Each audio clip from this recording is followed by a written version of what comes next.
Angela, representative of UNICEF, Mr. Ranja, Secretary, BISP, Dr. Zaman, Vice Chancellor, PIDE, distinguished guests, ladies and gentlemen. It is indeed a great honor for me to be the chief guest at the launch of Population of Pakistan Analysis of NSCR report. I remember when Ms. Marvi Memon assumed her office, she came to visit me.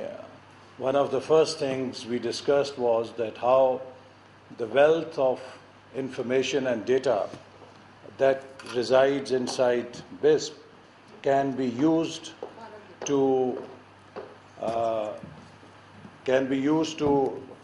make policies, and how can we publish directories out of this data to profile the demographics of poverty in Pakistan. So I was very glad and pleased to see that very promptly one day I received a BISP demographic directory.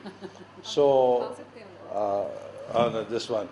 So I really compliment Ms. Marvi Memon's bias for action. And I think this is what we need. There is a study by a Stanford University professor who says that one of the indicators of sick organizations is that they have a knowing-doing gap. They have a lot of knowledge, but their ability to translate that knowledge into action is very weak. So the greater knowing-doing gap, greater organization is sick and unable to achieve its goals. So the greater the bias for action, and that is why we in Vision 2025 say that we need to move from K to D, knowing to doing. So this K to D should be our new mantra and should be our motto for future. So I'm very glad that these reports which have come out have provided concrete data, because we need to have evidence-based policies in the country so that we can maximize value for money, so that we can make sure that whatever we invest for the development of our country is going in the right direction and is giving the right results. As Dr. Zaman was saying, that for any society, human resource and human capital is fundamental for its development. That is why when we formulated Vision 2025, we put human and social capital as the first and the foremost pillar of our strategy. And government is not only making a commitment to put it in the center of its plans, but also showing by giving human resource sectors more funds. You have already seen that in BISP's case, how the fund has been increased, how per family allocations have been increased significantly. And similarly, I also tell people that unfortunately we get a flag in the media that this government is only about infrastructure, but they do not highlight our investments into human resource. And I'll give you one example, that federal government is out of education now after devolution. It is with the provinces. The only sector which is with federal government in education is higher education. So from 2010 to 2013, the budget for higher education was 100 billion in Pakistan. From 2013 to 2016, in 3 years, it has touched 215 billion rupees. So we have more than doubled the budget for higher education in less than 3 years. So that shows that government is really committed towards uplift of our people through investing in development of human resource. Poverty for any country today is a fundamental challenge. And I also would like to say again, because this is one lesson we need to learn as a nation. The 21st century is a century of economic ideologies. If you are economically strong, your independence, your security, your dignity, your sovereignty, everything is taken care of. But if you are economically weak, you will remain a very vulnerable state. And this is one lesson which China learned very early. And Mr. Deng Xiaoping, who is father of the modern China, in 1979 put China on a different trajectory, on a different path. And he said, his famous quote was, as long as cat catches the mice, it does not matter whether it is black or white. So today, if we have to develop, we have to focus on three fundamental realities of economic development.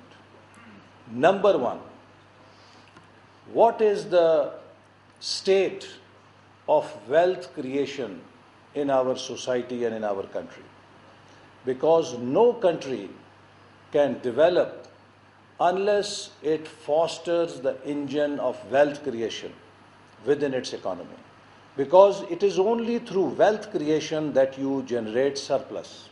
You create additional resources which you can use to invest in overcoming your underdevelopment, your poverty and whatever. If you will not have surplus resources, where will you get the funds to invest in your country? Whether either you will borrow, or then if you will not borrow, you will always be begging. You will have that beggar's bowl with you and try to look for aids and grants and charity.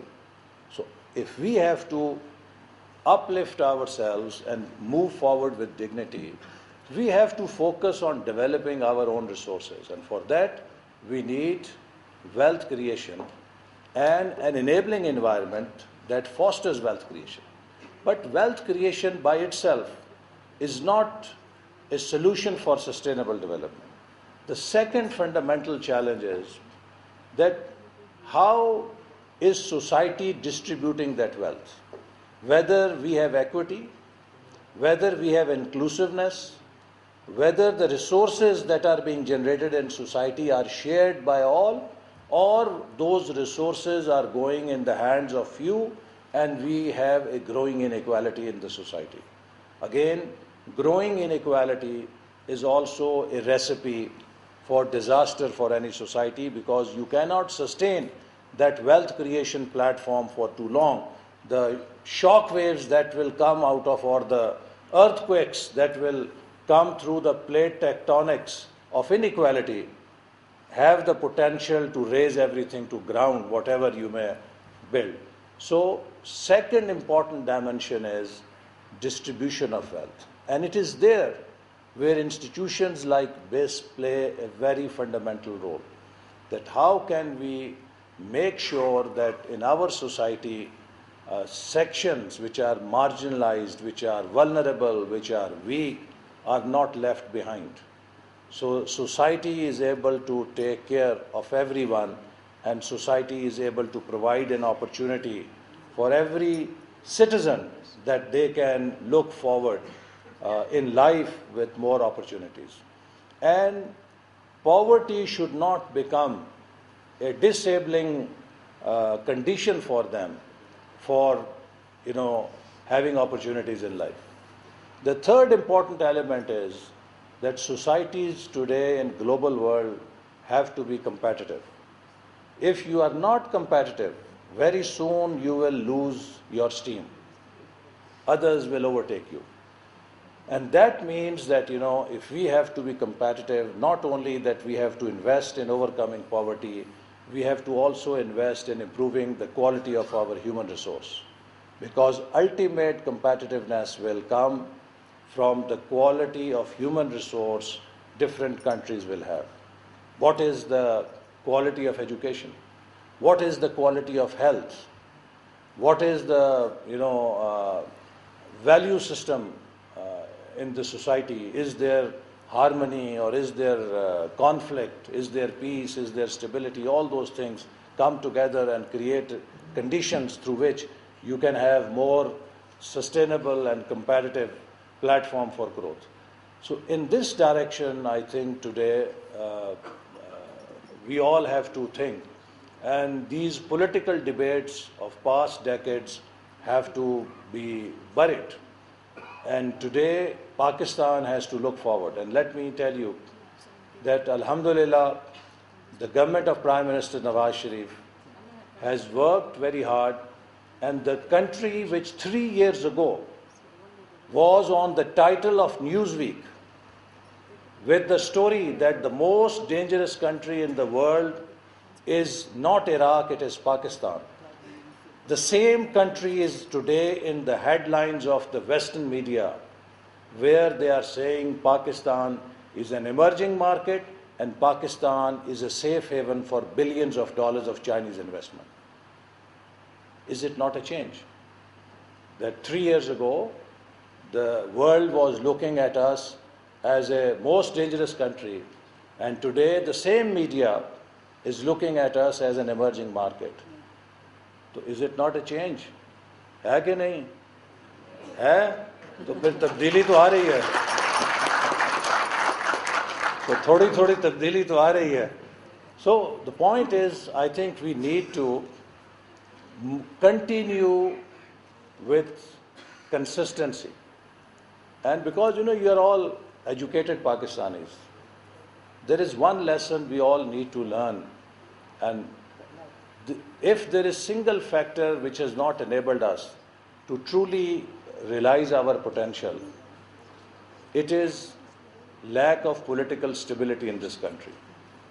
You always listen to people, oh جی ہم Japan کی طرح کیوں ترقی نہیں کرتے، ہم Korea کی طرح کیوں نہیں ترقی کرتے. وہ چین میں دیکھیں جی کتنی ترقی ہو گئی، ہم سے بعد میں آزاد ہوا اور ہم سے آگے نکل گیا. وہ جی یہ ترکی دیکھیں کتنے سالوں میں کہاں سے کہاں نکل گیا. لیکن آپ کو یہ کوئی نہیں بتاتا کہ ان میں سے کوئی ملک سیاسی میوزیکل چیئر کا کھیل نہیں کھیلتا رہا. ہر ملک کے اندر 20-20, 30-30 سال کے سٹیبل پلیٹ فارمز تھے پولیٹیکل سٹیبلٹی کے. جاپان میں پچھلے 60 سالوں میں 55 سال ایک ہی پارٹی کی حکومت ہے، کنسسٹنسی آف پالیسیز. چائنا کے اندر ڈینگ زیاؤ پنگ تقریباً 20 سال تک رہے، انہوں نے سٹیبلٹی دی. ساؤتھ کوریا کے اندر president Park was there for 17 years. Singapore کے اندر Lee Kuan Yew 31 years. Malaysia کے اندر prime minister Mahathir 22 years. Indonesia کے اندر پریزیڈنٹ سہارتو 30 ایئرس. ترکی کے اندر پرائم منسٹر طیب اردگان 15 سال اور 5 سال پریزیڈنٹ، 20 سال کا stability. I am not seeing that we need governments in power for 20 or 30 years. But I am saying at minimum we need to create a stable platform of a 5-year cycle for tenure of regimes so that world can look at us as a stable country.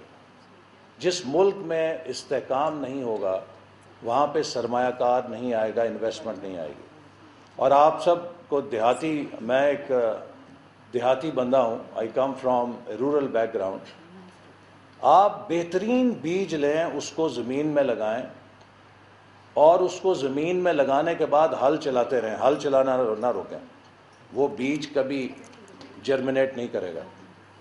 آپ ایک average sad لے کے اسے زمین میں دبا دیں اور مٹی کو سکون دے دیں، امن دے دیں، استحکام دے دیں، تو وہ بیج جرمنیٹ کر کے کچھ نہ کچھ پھل دے دے گا آپ کو. سو نیشنز ایک چیز ہے، ان کو سٹیبلٹی چاہیے. دوسری چیز ہے ان کو اکنامک ڈائریکشن چاہیے. اور تیسری چیز جو چاہیے، جو ان دونوں سے اہم ہے، وہ ان کو سیلف بلیف چاہیے، ان کو پاور آف پازیٹیو تھنکنگ چاہیے، اور ان کو اسٹرانگ سیلف اسٹیم چاہیے. جس نیشن یا گروپ یا فرد کی سیلف اسٹیم لو ہوتی ہے، اس کا سیلف امیج لو ہوتا ہے، وہ ڈپریشن کا مریض ہوتا ہے، وہ دنیا میں کوئی بڑا کام نہیں کر سکتا. We Pakistanis have to come out of this low self esteem trap کہ کوئی اچھی چیز نہیں ہو سکتی، کوئی اچھی خبر ہمارے لیے ٹھیک نہیں ہو سکتی، कोई अच्छी खबर हो नो जी ये भी कोई चक्कर है जी नहीं टू गुड टू बिलीव जहाँ कोई लोग बैठेंगे वो छोड़ो जी सारे ही चोर हैं I can tell you with 100% नहीं 200% confidence I have seen most of the world and I think most of you have seen most of the world. Pakistanis are as corrupt as any other nation in the world and Pakistanis are as honest as any other nation in the world. We are a normal nation. We are perfectly normal nation. Every developing society and country passes through certain phases. When you are in underdevelopment phase, your institutions are weak. There are issues with allocation of resources. But as societies move forward, as they go to higher level of development, their institutions become stronger. There is more prosperity in the society which results in greater empowerment of the citizens. And through greater empowerment, there is greater accountability. And slowly and gradually society के अंदर corruption जो है और ये misuse ख़त्म होना शुरू हो जाता है. This is how every society moves forward. लेकिन हमारे यहाँ बाज़ चीज़ों को इस तरह इस्तेमाल करके कि हमें अपने कॉन्फिडेंस को शेक किया जाए, एक पॉलिटिकल स्लोगन बना के पाकिस्तानी नेशन को ये बताना कि जी हम शायद दुनिया की वर्स्ट नेशन है, हम नीचे को जा रहे हैं.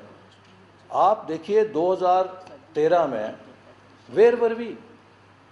We came on the platform of 4 E's: extremism, energy, economy and education. हमने 4 चीज़ों को कहा कि इन पे फोकस करेंगे. In 2013, you all know where was Pakistan in extremism. Can anyone say that Pakistan is worst in terms of facing extremism than it was where it was in 2013, or we are better? Everyone will say we are better. In 2013, जो हमारा energy crisis था, 20-20 घंटे load shedding मामूल थी. TV के स्क्रीनों में लगता था कि सोमालिया और इथोपिया के सीन है, एक सिविल वॉर की सिचुएशन थी. People were burning the offices of the power electricity companies. Industries were shut off for 6 months, 1 year, there was no power. Today I am not saying that we have overcome the load shedding, but at least country has moved forward. और ये energy का crisis, we have today 10,000 megawatt to be added to our energy system by 2018. So we are moving forward on energy. Economy, we had $10 billion reserves, today we have $23 billion reserves. Investors were ditching Pakistan in 2013. Today China is coming with $46 billion and others are coming to Pakistan. Overseas Chamber of Investors is saying that the confidence of overseas investor compared to 3 years ago is maybe 10 times higher. So things are improving, alhamdulillah. You know, why am I saying all this? देखिए, there is one poverty which is economic poverty. There is another poverty which is poverty of self-belief and poverty of meaning. I have come across not dozens but thousands of people who were born in the poorest of the poor setting, but because here they refused to believe that they were poor, they changed their life. They underwent a transformational journey in life, and today they are one of the success stories in our country. Some of those kids who were born to poorest of the poorest homes are today holding PhDs. They are in high offices. Why? Because they refuse to let that economic poverty become their mental poverty. So mental poverty is the root cause of really where nations get into this perpetual trap और फिर उनकी कोई दुनिया हालत नहीं बदल सकती. तो एक तरफ we have to change the economic poverty index, and on the other side we have to overcome the mental poverty index. there will be always two narratives in society. One will say that glass is half empty. The other will say glass is half full. Those who look at glass half empty can never do anything great in life. And those who always look at glass half full are the ones who come with new solutions, who come with innovation, who are shakers and movers for better tomorrow. So we as a society and we as people have to start believing in glass half full. Yes, there are problems in Pakistan, but simultaneously there are not hundreds but thousands of stories. Every day we can celebrate where some Pakistani is doing a miraculous job of creating a better future or a better tomorrow. So it is about time to celebrating these success stories so that we have more confidence and we can move forward. So लिहाजा मेरा ख्याल है कि जो मैंने ये चीज़ कही इसका मकसद ये है कि जब हम गरीबों को और गुरबा को मदद दें तो आई वुड ऑल्सो लाइक कि कोई एक ऐसा प्रोग्राम भी हो कि उसके साथ उनकी जो मेंटल कंडीशनिंग है उसको भी चेंज करने का कोई एक सॉफ्टवेयर बनाना चाहिए कि जो गरीब है वो खुद को गरीब न समझे कि वो हमेशा के लिए गरीब है. और जैसे स्टीफन कवी कहता है कि जो एक नाकाम इंसान है वो अपने सरकमस्टांसेस को ब्लेम करता है कि मैं नाकाम इसलिए हूँ कि मैं गरीब था, मुझे ये नहीं मिला, वो नहीं मिला. और जो कामयाब इंसान है वो अपने एक्शंस की रिस्पॉन्सिबिलिटी लेता है कि मैं अगर कामयाब होऊंगा तो उसके लिए कोई और जिम्मेदार नहीं होगा. My own actions will make me either successful or a failure. तो how can we have that enterprise within our people that they take more responsibility for what they are and what they will be instead of blaming the circumstances. That is how societies will truly grow up. I'm very happy that we have strong evidence, data, and that will enable BISP कि ये scientifically plan कर सके अपने poverty elevation programs को. This is a big step forward. I'm very happy that under the leadership of Ms. Marvi Memon and Mr. Ranja, BISP is also making links with academia because research is very critical. And in Vision 2025, we have put forward a framework of government, academia and industry and diaspora, 4 elements network where they have to come together in a collaborative mode to work for this country. So more collaboration with academia is, I think, really a great opportunity that will foster industry, academia, government links, provide our researchers real-time opportunity so that their research is not theoretical but they are exposed to the real problems of Pakistan and give us in government real resource which we otherwise cannot hire. I mean, I'm told there is a researcher from MIT and from Oxford and top universities. So otherwise, government does not have the resources to engage these top researchers. And now PIDE is also associated with your work, which is, I think, again, one of our centers of excellence. So I think this is really a great way forward for BISP. I was also discussing with Mr. Ranja, and I would like to propose to Ms. Marvi Memon. I think now time has come that we should think of certain groups and have universal coverage for them. This is our responsibility as a state, and this is a responsibility which our religion also gives us.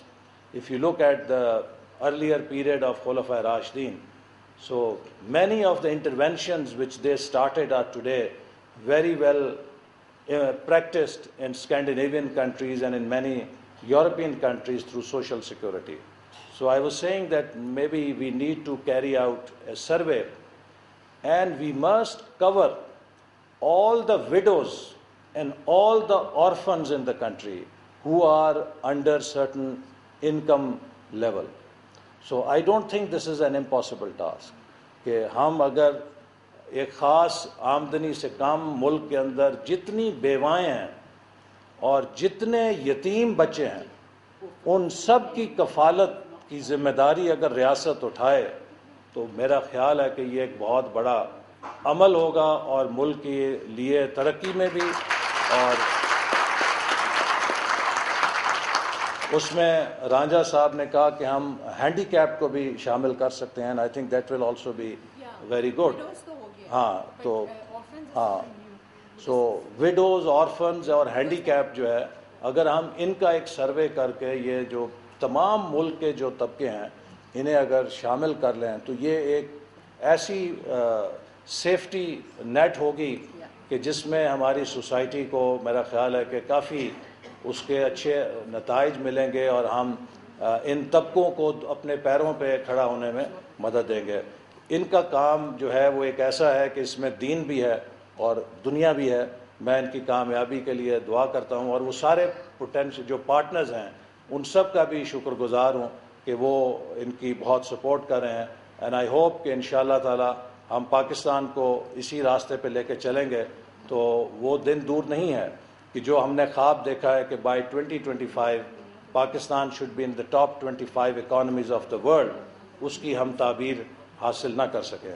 ویسے بھی اگلا مہینہ خوابوں کی تعبیر کا مہینہ ہے، اور میں اکثر کہتا ہوں کہ 1940 میں جب ہم نے خواب لے کر سفر شروع کیا تھا تو نہ ہمارے پاس بسپ تھا، نہ ہمارے پاس سیکریٹریٹ تھا، نہ ہمارے پاس کارخانے تھے، نہ ہمارے پاس افسر تھے، کچھ بھی نہیں تھا، اور بے سر و سامان ایک قوم تھی، اور اس نے 7 سال کے اندر ملک بنا لیا. تو آج تو الحمدللہ ہمارے پاس سب کچھ ہے. تو 10 سالوں کے اندر اس ملک کو پالش کرنا اور 25 معیشتوں میں لے کر آنا تو اس کے مقابلے میں مشکل کام نہیں ہے. لیکن اس کے لیے ہمیں موٹو لینا پڑے گا جو ہم نے ویژن 2025 میں دیا ہے کہ each one of us must pledge that I will work harder, better and smarter. Harder, if I work 6 hours, how can I put 7 hours? Better, whatever is the effort, how can I improve the quality of my effort? Smarter, how can I be more innovative? And how can I use new technology to do my work in a manner that brings new solutions? So this is the way forward. Let us all as a nation pledge that we will work harder, better and smarter, inshallah, then we will be in the top 25 economies by 2025. Pakistan Zindabad.